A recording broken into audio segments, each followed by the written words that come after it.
This is the clean green system, a very clean system. We filtrate out all our air solids here. The liquid goes into storage tanks. We're not using huge mega ponds. The beauty of the system is, because we're able to use green wash, we're only using 20 litres a cow, which means we only have to put 20 litres a cow out to the paddock. Because we've reduced our rainwater catchment and our water usage down to an absolute minimum, we don't have to have the mega ponds because we have a very low distribution system, and we only have to use the tanks. Again, no rainwater catchment. My name's Ken Murch from Ken Murch Contracting. I pick up baleage, wrap and silage cover and plastic drums for recycling. I believe that it should be done for the environment's sake. We have buried a lot of stuff over the years that have come back to haunt us. The burning of it, well, we all know it's not good for the environment, all the toxic static that it gives off. So I'm really passive about the recycling and think that everyone should be doing it, not just a few. Just comes back as another product, as hard plank or posts, grating and other bags. The last 2 years I've gone up by 100 tonne. This year I've gone up by about 165 tonne so far. So to me that's the good thing. I'm leading New Zealand by about 140 tonne, and considering Waikato, Canterbury started about 2-3 years before me, I'm really pleased with what I've achieved, and intend to carry on achieving too. Yeah, so it was great being involved in the translocation of the little spotted kiwi. You know, fantastic story. You know, it starts back in the early 1900s when the little spotted kiwi was almost extinct, and with conjunction with Ngāi Tahu, it was translocated up to the Kapiti Island. 100 years down the track, and we're involved in being able to bring the little spotted kiwi back to Fiordland. We're translocating in 2 lots, and so the first group were 20 birds, and so we put them on Anchor Island in April, and we're hoping to move the next 25 in the springtime. One of the neat things about this project is that a number of our staff were able to get involved in the project. So the birds had to be captured on Kapiti Island, and 2 of our North Island staff members were part of that phase of the project, and really enjoyed the adventure of being on Kapiti Island, seeing how prolific the little spotted kiwi are in that habitat, and being involved in passing them on to us. And a few of us had the opportunity to go onto Anchor Island and help release the birds. And it was a project that was in conjunction with the Fiordland Conservation Trust and DOC. Great partners to be involved with, and fingers crossed the little spotted kiwi enjoy their new home. Yeah, hi there, I'm Steve Leddington from Ryanair, Matariki Forests. This entry here for the Southland Environment Awards is a drift deck crossing that we've established here up in Westone Forest. We've got quite a few thousand tonnes of trees to be harvested and brought out across this crossing here. Back in the 80s, the Forestry Service put in a ford. We didn't think that would suffice for all the logging truck movements that we have across this crossing point. The profile of the stream is quite well suited to a drift deck. We've got a large concrete slab, 1.2 metres deep, and we've got 3 purpose-built drift deck units to sit on top. So all the logging trucks will run across this running deck here. When the stream floods, the water will be able to come up quite easily, up and over the top. We've also put in a scalloped channel in one of the units here, just to allow fish passage.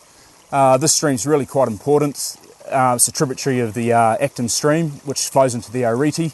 So we've got lots of juvenile trout coming up through here.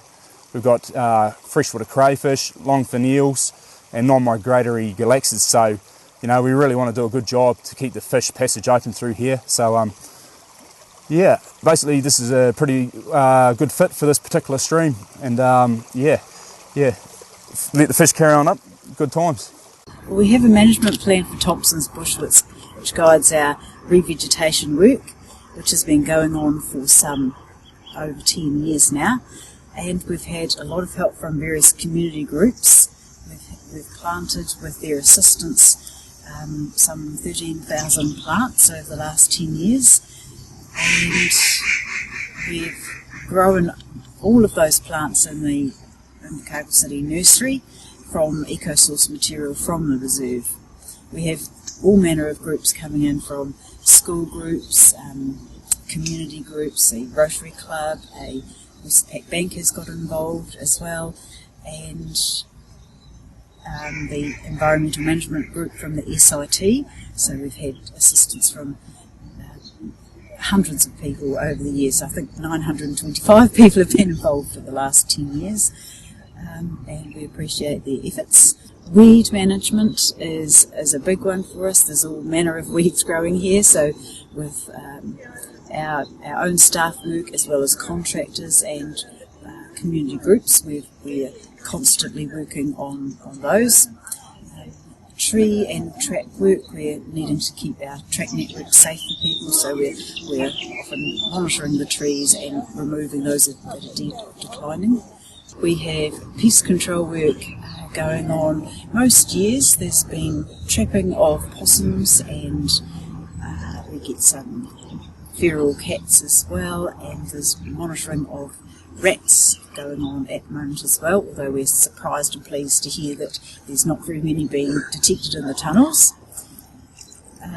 Numerous possums were removed by trapping in the first year that was undertaken in 2009, and we've been doing a little bit constantly after that.